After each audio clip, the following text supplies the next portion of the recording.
سورة یاسین۔ شروع اللہ کا نام لے کر جو بڑا مہربان نہایت رحم والا ہے۔ یاسین، قسم ہے قرآن کی جو حکمت سے بھرا ہوا ہے۔ اے محمد صلی اللہ علیہ وآلہ وسلم، بے شک تم پیغمبروں میں سے ہو، سیدھے رستے پر ہو۔ یہ قرآن غالب و مہربان کا نازل کیا ہوا ہے تاکہ تم ان لوگوں کو جن کے باپ دادا کو خبردار نہیں کیا گیا تھا خبردار کر دو کہ وہ غفلت میں پڑے ہوئے ہیں۔ ان میں سے اکثر پر اللہ کی بات پوری ہو چکی ہے، سو وہ ایمان نہیں لائیں گے۔ ہم نے ان کی گردنوں میں طوق ڈال رکھے ہیں اور وہ ٹھوڑیوں تک پھنسے ہوئے ہیں، تو ان کی گردنیں اکڑی ہوئی ہیں، اور ہم نے ان کے آگے بھی دیوار بنا دی اور ان کے پیچھے بھی، پھر ان پر پردہ ڈال دیا تو یہ دیکھ نہیں سکتے۔ اور تم ان کو خبردار کرو یا نہ کرو، ان کے لیے برابر ہے، یہ ایمان نہیں لائیں گے۔ تم تو صرف اس شخص کو خبردار کر سکتے ہو جو اس نصیحت یعنی قرآن کی پیروی کرے اور رحمان سے غائبانہ ڈرے، سو اس کو مغفرت اور بڑے ثواب کی بشارت سنا دو۔ بے شک ہم مردوں کو زندہ کریں گے، اور جو کچھ وہ آگے بھیج چکے اور جو ان کے نشان پیچھے رہ گئے ہم ان کو قلم بند کر لیتے ہیں، اور ہر چیز کو ہم نے کتاب روشن یعنی لوح محفوظ میں لکھ رکھا ہے۔ اور ان سے گاؤں والوں کا قصہ بیان کرو جب ان کے پاس پیغمبر آئے، یعنی جب ہم نے ان کی طرف 2 پیغمبر بھیجے تو انہوں نے ان کو جھٹلایا، پھر ہم نے تیسرے سے تقویت دی تو انہوں نے کہا کہ ہم تمہاری طرف پیغمبر ہو کر آئے ہیں۔ وہ بولے کہ تم اور کچھ نہیں مگر ہماری طرح کے آدمی ہو، اور رحمان نے کوئی چیز بھی نازل نہیں کی، تم محض جھوٹ بولتے ہو۔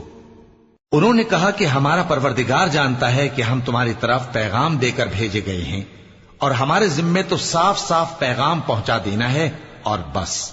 وہ بولے کہ ہم تم کو اپنے لیے منحوس سمجھتے ہیں، اگر تم باز نہ آؤ گے تو ہم تمہیں سنسار کر دیں گے اور تم کو ہم سے دکھ دینے والا عذاب پہنچے گا۔ انہوں نے کہا کہ تمہاری نحوست تمہارے ساتھ ہے، کیا اس لیے کہ تم کو نصیحت کی گئی؟ نہیں، بلکہ تم ایسے لوگ ہو جو حد سے تجاوز کر گئے ہو۔ اور شہر کے پرلے کنارے سے ایک آدمی دوڑتا ہوا آیا، کہنے لگا کہ اے میری قوم، پیغمبروں کے پیچھے چلو، ایسوں کے جو تم سے صلہ نہیں مانگتے اور وہ سیدھے رستے پر ہیں۔ اور میں کیوں اس ذات کی پرستش نہ کروں جس نے مجھے پیدا کیا اور اسی کی طرف تم کو لوٹ کر جانا ہے؟ کیا میں اس کو چھوڑ کر اوروں کو معبود بناؤں کہ اگر رحمان مجھے نقصان پہنچانا چاہے تو ان کی سفارش مجھے کچھ بھی فائدہ نہ دے سکے اور نہ وہ مجھے چھڑا ہی سکیں؟ تب تو میں کھلی گمراہی میں پڑ گیا۔ میں تو تمہارے پروردگار پر ایمان لایا ہوں، سو میری بات سن رکھو۔ حکم ہوا کہ بہشت میں داخل ہو جا۔ بولا کاش میری قوم کو پتا چل جائے کہ میرے رب نے مجھے بخش دیا اور مجھے عزت والوں میں شامل کیا، اور ہم نے اس کے بعد اس کی قوم پر کوئی لشکر نہیں اتارا اور نہ ہم اتارنے والے تھے۔ وہ تو صرف ایک چنگھاڑ تھی، سو وہ اس سے ناگہاں بجھ کر رہ گئے۔ بندوں پر افسوس کہ ان کے پاس جب کوئی پیغمبر آتا تو وہ اس سے تمسخر ضرور کرتے۔ کیا انہوں نے نہیں دیکھا کہ ہم نے ان سے پہلے بہت سے لوگوں کو ہلاک کر دیا تھا؟ اب وہ ان کی طرف لوٹ کر نہیں آئیں گے، اور سب کے سب ہمارے روبرو حاضر کیے جائیں گے۔ اور ایک نشانی ان کے لیے زمین مردہ ہے کہ ہم نے اس کو زندہ کیا اور اس میں سے اناج اگایا، پھر یہ اس میں سے کھاتے ہیں، اور اس میں کھجوروں اور انگوروں کے باغ پیدا کیے اور اس میں چشمے جاری کر دیے تاکہ یہ ان باغوں کے پھل کھائیں، اور ان کے ہاتھوں نے تو ان کو نہیں بنایا، تو پھر کیا یہ شکر نہیں کرتے؟ وہ ذات پاک ہے جس نے زمین کی نباتات کے اور خود ان کے اور جن چیزوں کی ان کو خبر نہیں سب کے جوڑے بنائے۔ اور ایک نشانی ان کے لیے رات ہے کہ اس پر سے ہم دن کو کھینچ لیتے ہیں تو اسی وقت ان پر اندھیرا چھا جاتا ہے، اور سورج اپنے مقرر رستے پر چلتا رہتا ہے، یہ اس غالب و دانا کا مقرر کیا ہوا اندازہ ہے۔ اور چاند کی بھی ہم نے منزلیں مقرر کر دیں، یہاں تک کہ گھٹتے گھٹتے کھجور کی پرانی شاخ کی طرح ہو جاتا ہے۔ نہ تو سورج ہی سے یہ ہو سکتا ہے کہ چاند کو جا پکڑے، اور نہ رات ہی دن سے پہلے آ سکتی ہے، اور سب اپنے اپنے مدار میں تیر رہے ہیں۔ اور ایک نشانی ان کے لیے یہ ہے کہ ہم نے ان کی اولاد کو بھری ہوئی کشتی میں سوار کیا، اور ان کے لیے ویسی ہی اور چیزیں پیدا کی جن پر یہ سوار ہوتے ہیں، اور اگر ہم چاہیں تو ان کو غرق کر دیں، پھر نہ تو ان کا کوئی فریاد رس ہو اور نہ ان کو رہائی ملے، مگر یہ ہماری رحمت اور ایک مدت تک کے فائدے ہیں۔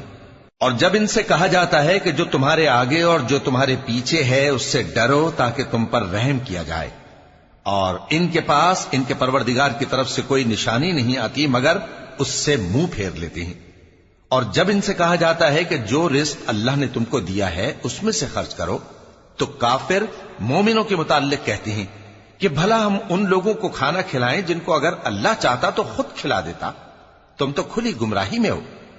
اور کہتے ہیں اگر تم سچ کہتے ہو تو بتاؤ یہ وعدہ کب پورا ہوگا؟ یہ تو ایک چنگھاڑ ہی کے منتظر ہیں جو ان کو اس حال میں کہ باہم جھگڑ رہے ہوں گے آ پکڑے گی، پھر نہ تو یہ وصیت ہی کر سکیں گے اور نہ اپنے گھر والوں میں واپس جا سکیں گے۔ اور جس وقت سور پھونکا جائے گا یہ قبروں سے نکل کر اپنے پروردگار کی طرف دوڑ پڑیں گے، کہیں گے ہائے بربادی، ہمیں ہماری خوابگاہوں سے کس نے جگہ اٹھایا۔ یہ وہی تو ہے جس کا رحمان نے وعدہ کیا تھا اور پیغمبروں نے سچ کہا تھا۔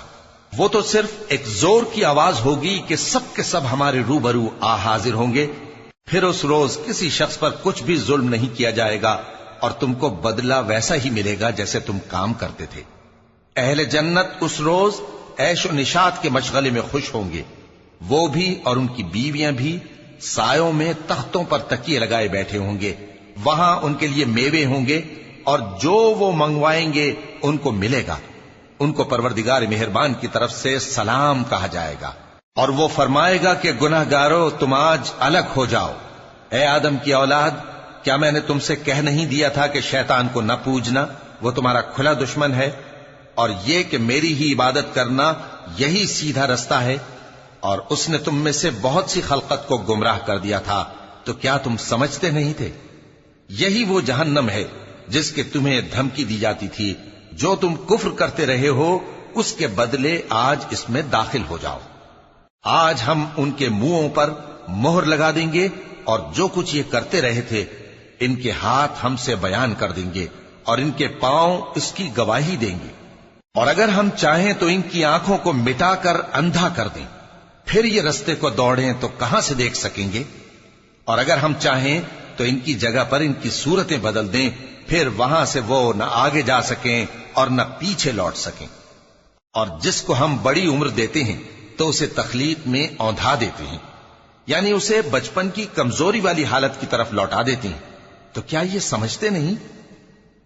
اور ہم نے ان کو یعنی اپنے پیغمبر صلی اللہ علیہ وآلہ وسلم کو شعر گوئی نہیں سکھائی، اور نہ وہ ان کو شایع ہی ہے، یہ تو محض نصیحت ہے اور صاف صاف قرآن ہے، تاکہ اس شخص کو جو زندہ ہو خبردار کرے اور کافروں پر بات پوری ہو جائے۔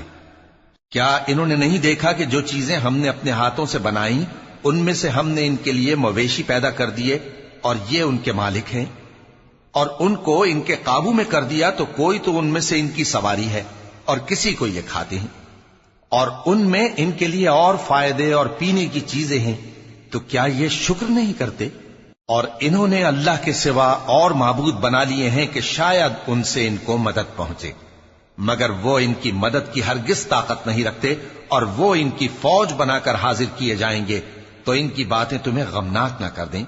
یہ جو کچھ چھپاتے اور جو کچھ ظاہر کرتے ہیں ہمیں سب معلوم ہے۔ کیا انسان نے نہیں دیکھا کہ ہم نے اس کو نطفے سے پیدا کیا، پھر وہ تڑاک پڑاک جھگڑنے لگا اور ہمارے بارے میں مثالیں بیان کرنے لگا اور اپنی پیدائش کو بھول گیا، کہنے لگا کہ جب ہڈیاں بوسیدہ ہو جائیں گی تو ان کو کون زندہ کرے گا؟ کہہ دو کہ ان کو وہ زندہ کرے گا جس نے ان کو پہلی بار پیدا کیا تھا، اور وہ ہر طرح کی تخلیق کو جانتا ہے، وہی جس نے تمہارے لیے سبز درخت سے آگ پیدا کی، پھر تم اس کی ٹہنیوں کو رگڑ کر ان سے آگ نکالتے ہو۔ بھلا جس نے آسمانوں اور زمین کو پیدا کیا، کیا وہ اس بات پر قادر نہیں کہ ان کو پھر ویسے ہی پیدا کر دے؟ کیوں نہیں؟ اور وہ تو سب کچھ پیدا کرنے والا کامل علم والا ہے۔ اس کی شان یہ ہے کہ جب وہ کسی چیز کا ارادہ کرتا ہے تو اس سے فرما دیتا ہے کہ ہو جا، تو وہ ہو جاتی ہے۔ وہ ذات پاک ہے جس کے ہاتھ میں ہر چیز کی حکومت ہے، اور اسی کی طرف تم کو لوٹ کر جانا ہے۔